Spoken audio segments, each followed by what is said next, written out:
Kumusta mga kaibigan? Maligayang pagdating sa aking channel, kasama ko kayo sa isang magandang video.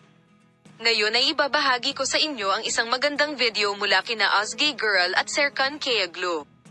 Ang sikat na mag-asawang Ozgay Girl at Serkan Kayaglu ay kabilang sa mga huwarang mag-asawa sa mundo ng magazine na may kanilang kaligayahan. Nagsimulang magkaroon ng relasyon ang sikat na aktor pagkatapos nilang magkakilala sa TV series na Kiraz Mevsimi.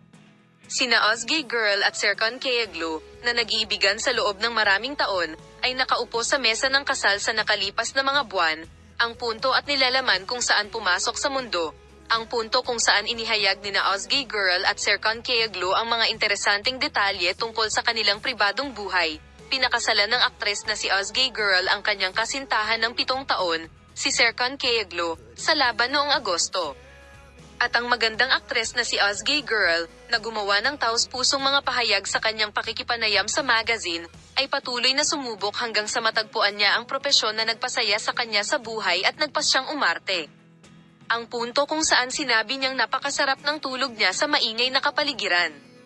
Tahimik ang aktres na si Ozgay Girl.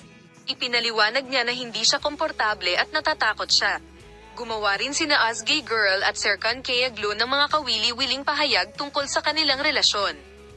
Ang kahangahangang post ni Ozgay Girl at nagbigay ng higit pang mga pahiwatig tungkol sa mga detalye ng kanyang relasyon kay Serkan Kayaglu.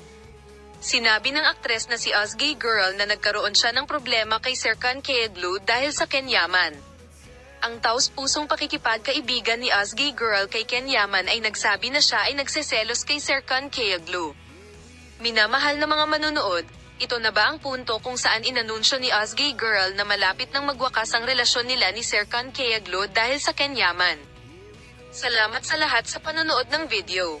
Paalam na makita ka sa mga bagong video.